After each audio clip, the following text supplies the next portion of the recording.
गुरु प्यारी साध संगत जी, प्रेम से कहना धन निरंकार जी। आशा करती हूँ सतगुरु माता जी की कृपा से आप सभी बहुत बहुत अच्छे होंगे। आज मैं आप सभी के लिए एक नई साखी लेकर आई हूँ। साखी का विषय है त्याग का रिश्ता। चलिए सुनते हैं आज की ये साखी। साध संगत जी, आज मालिनी जी बहुत खुश थी। चंदेरी साड़ी पहने वो अपनी पूरी हवेली में चक्कर लगा रही थी। उनकी खुशी का कारण ये था कि उनके बेटे की शादी जो तय हो गई थी और शगुन के लिए आज का ही दिन रखा गया था। लड़की वाले पहुंचने वाले थे। इतने सालों के बाद घर में खुशी का मौका आया था, तो मालिनी जी जिंदगी में आई हुई अपनी अनमोल खुशी के हर एक पल को बांध कर रख लेना चाहती थीं।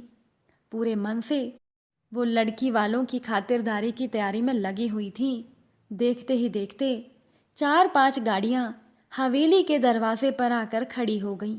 शायद मेहमान आ चुके थे। मालिनी जी ने उनके लिए तरह तरह के पकवान बनवाए थे, कोई कमी ना रह जाए इसके लिए वो खुद भी रसोई में खड़ी हुई थी। लड़की वालों ने पकवानों को सराह सराह कर खाया।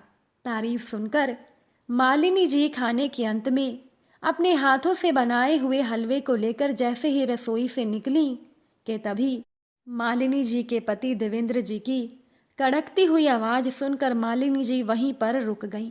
देवेंद्र जी ने अपनी पत्नी को बड़े ही गुस्से में कहा कि तुम्हें अपनी गरीबों वाली आदतें नहीं छोड़नी ना। सभी मेहमान घर की मालकिन से मिलना चाहते हैं और यहाँ पर घर की मालकिन काम वाली बाई बनकर घूम रही है।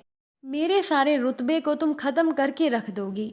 देवेंद्र जी ने अपनी पत्नी के हाथों से हलवा लेकर वहीं रख दिया और गुस्से में बोले कि चुपचाप जाकर बनारसी साड़ी पहनकर सलीके से कमरे में आओ और एक बात ध्यान रखना, ज़्यादा बोलने की कोशिश मत करना, वरना मेहमानों को भी समझने में देर नहीं लगेगी कि उनकी समधन जाहिल होने के साथ साथ गंवार भी है।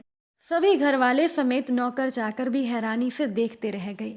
देवेंद्र जी की इस तरह की बातों को सुनकर मालिनी जी की आंखों में आंसू आ गए। उनकी इतनी हिम्मत ही नहीं थी कि वो नज़र उठाकर उन्हें कोई जवाब दे पाती। मन ही मन मालिनी जी बोल पड़ी, ये एक भी मौका नहीं छोड़ते मुझे अपमानित करने का। ना समय देखते हैं ना जगह।